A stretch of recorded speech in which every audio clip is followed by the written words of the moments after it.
ગામડેથી આવ્યો તો આયા તો મને કહે તમારે શહેરમાં કેવું સારું.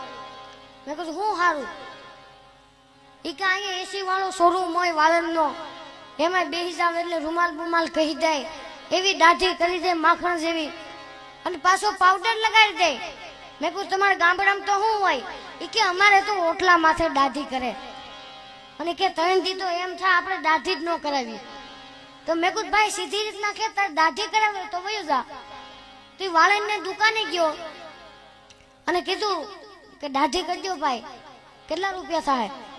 તો કે 7 રૂપિયા. ખિસ્સામાં જોયું 3 જ રૂપિયા હતા.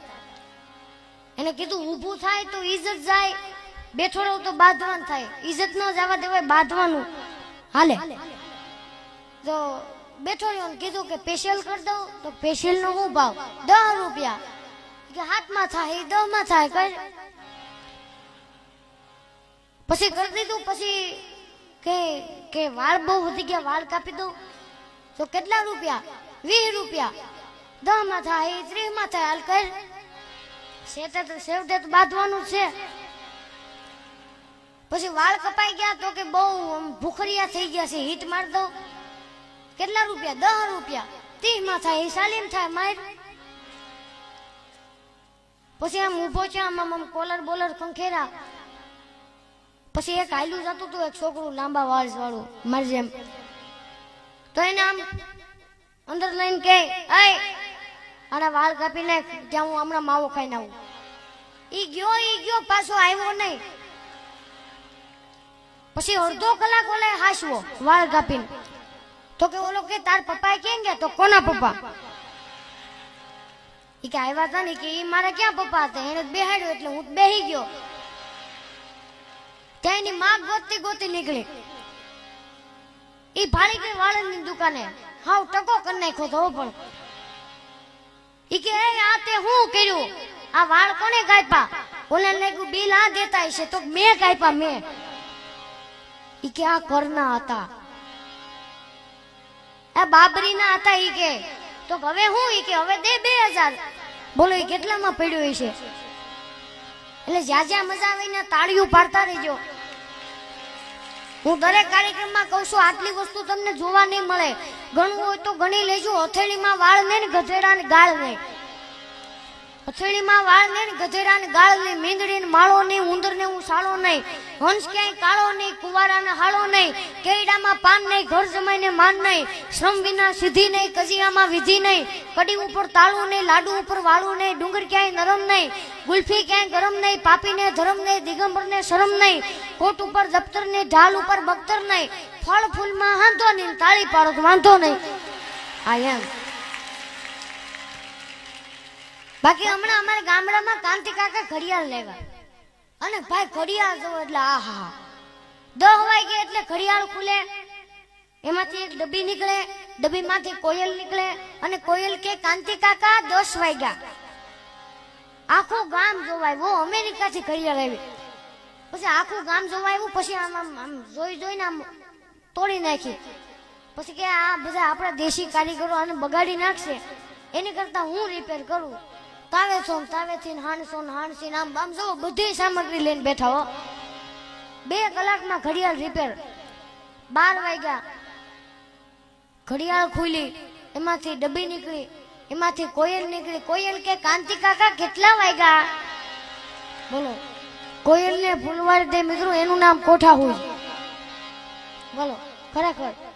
હા બાકી હમણાં અહીંયા બાળકો ઘણા બધા બેઠા છે, એટલે 2 બાળકોની વાત લઈ લઉં.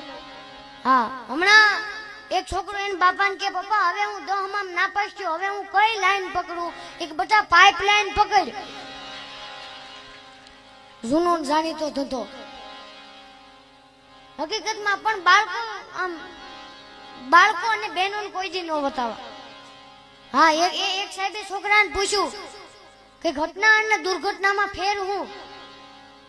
ઓલો કે સાહેબ આખી આપણી નિશાળ પડી જાય ધરતીકંપમાં, આખી આપણી નિશાળ પડી જાય એને ઘટના કહેવાય, અને એમાંથી તમે જીવતા બહાર નીકળો એને દુર્ઘટના કહેવાય. લે ખરેખર બાળકો પણ મિત્રો ગજબ કરે. હા બાકી હમણાં એક છોકરો એને પપ્પાને કે પપ્પા મારો જન્મ કેવી રીતે થયો? એક જો બટા મારું ઓફિસે જવાનું હોય તઈ મને નહીં બતાવવાનું. એક નહીં પપ્પા મને કયો પ્રેમથી સમજાવું. જો બટા એકવાર હું તારી મમ્મી સોમનાથના દરિયામાં નાવા ગયા. તારી મમ્મી નાવા પડી. તારી મમ્મીને શંકર ભગવાન પ્રગટ થયા. શંકર ભગવાને વરદાન માંગવાનું કીધું. તારી મમ્મીએ તારી મોટી બેનને માંગી. એવી રીતે તારી મોટી બેનનો જન્મ થયો. અને 2-3 વર્ષ પછી હું તારી મમ્મી ગંગામાં નાવા ગયા. ગંગામાં હું નાવા પડ્યો તો મને ગંગાજી પ્રગટ થયા. ગંગાજીએ વરદાન માંગવાનું કીધું તો બટા મેં તને માંગ્યું. એવી રીતે તારો જન્મ થયો. તમારા હમ છોકરો રોવા મળ્યો. બસ પપ્પા ભીખ માંગીને જ ભેગા કર્યા. બોલો હકીકતમાં પણ બાળકો. હા એક સાહેબે એક ક્લાસમાં પૂછ્યું હતું કે બોલ મુન્યા ઉભો થા મારી ઉંમર કેટલી છે? ઈ કે સાહેબ મને શું ખબર? ઈ કે નહીં તું તારે કેવું પડશે આજે મારી ઉંમર કેટલી છે? ઓલો માથું ખંડોતા કે સાહેબ 44 વર્ષ. વાહ વાહ તને ખબર કેમ પડી મારે 44 વર્ષ થયા? તો કે સાહેબ મારો મોટો ભાઈ છે ને એ 22 વર્ષનો છે. મારા બાપા એને ઘણી વાર કહેતા હોય તું તો અડધો ગાંડો છો.